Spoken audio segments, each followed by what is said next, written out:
हिंदी कहानियाँ देखने के लिए चैनल को सब्सक्राइब कर दो।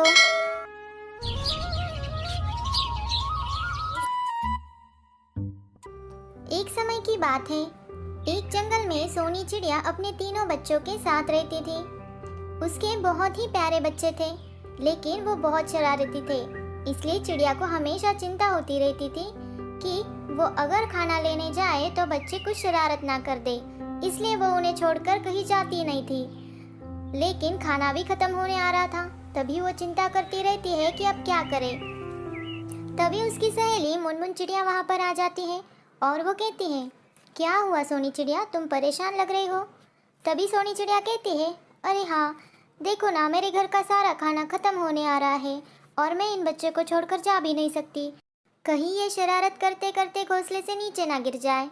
तभी मुनमुन चिड़िया कहती है, अरे तुम एक काम करो, तुम एक झूला बनाओ और झूले में बच्चों को रख कर फिर तुम खाना लाने चली जाना।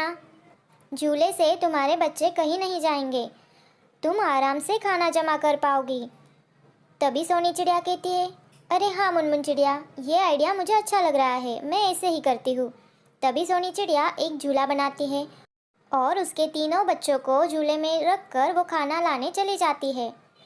बच्चों मस्त झूला झूलते रहते हैं। तभी वहाँ कालू कौवे का बेटा बंटी कौवा आ जाता है और वो कहता है, अरे वाह, तुम तो मस्त झूला झूल रहे हो, मुझे भी झूले में बैठना है, तुम उतर जाओ, अभी मैं बैठ जाता हूँ। तभी चिड़िया के बच्चे कहते हैं, नहीं, हमारी माँ ने हमें झूले से उतरने से मना किया है। तभी बंटी कौवा कहता है, नहीं, मुझे बैठना है, तुम उतर जाओ। फिर बच्चे कहते हैं, ये झूला हमारी माँ ने बनाया है और उसने हमें मना किया है, हम नहीं उतर सकते। तभी बंटी कौवा घर चला जाता है और अपनी माँ से जिद करने लगता है कि उसे झूले में बैठना है। तभी उसकी माँ कहती है, ठीक है बेटा, रुको, मैं तुम्हारे साथ चलती हूँ और मैं तुम्हें झूले में बिठा दूंगी। तभी कालू कौवा कहता है, अरे रुको, मैं भी तुम्हारे साथ चलता हूँ। और वो तीनों मिलकर झूले की ओर निकल पड़ते हैं। जैसे ही वो झूले के पास पहुँचते हैं, तभी कालू कौवे की पत्नी कहती है, अरे तुम्हारा टाइम अभी खत्म हो गया, अब तुम झूले से उतर जाओ, अभी हमारा बेटा बंटी कौवा उसमें बैठेगा। तभी चिड़िया के बच्चे कहते हैं, नहीं आंटी, हम नहीं उतर सकते, हमारी माँ ने मना किया है और ये झूला हमारी माँ ने बनाया है। जब तक हमारी माँ नहीं कहेगी तब तक हम इसमें से नहीं उतर सकते। बंटी कौवा जिद करने लगता है। तभी कालू कौवा कहता है, रुको, मैं देखता हूँ ये बच्चे झूले से कैसे नहीं उतरते। कौवा बच्चों की ओर बढ़ता है। तभी सोनी चिड़िया वहाँ पर आ जाती है और वो कहती है, क्या हुआ, तुम बच्चों को झूले से क्यों उतार रहे हो, मैंने उनके लिए ये झूला बनाया है।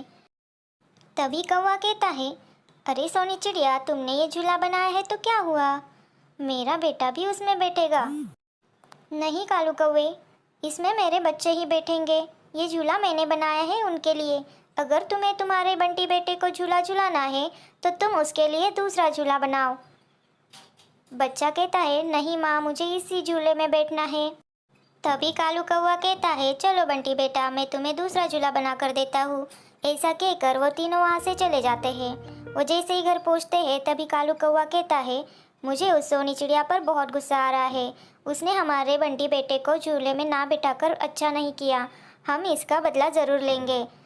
तभी कालू कौवे की पत्नी कहती है, हाँ, आप बिल्कुल सही कह रहे हो, सोनी चिड़िया ने बिल्कुल अच्छा नहीं किया, उसका कुछ ना कुछ तो करना ही होगा। तभी उनका बेटा कहता है, माँ, मैं अभी बाहर खेलने जा रहा हूँ, मैं थोड़ी देर बाद लौटूंगा।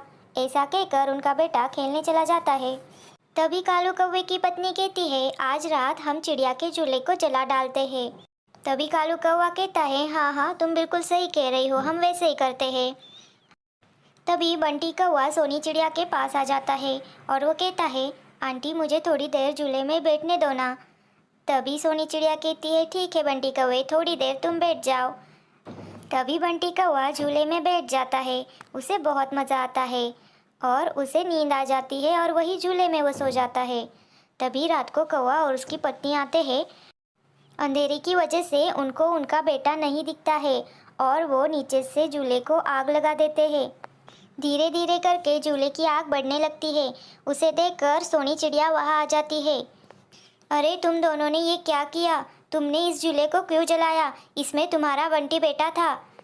सोनी चिड़िया की ये बात सुनकर कालू कौवे और उसकी पत्नी की पैरों तले की जमीन खिसक जाती है और उन्हें उनके कर्मों की सजा भी मिल जाती है। तो आपको ये कहानी कैसी लगी हमें ज़रूर बताएं और चैनल को सब्सक्राइब कर दो।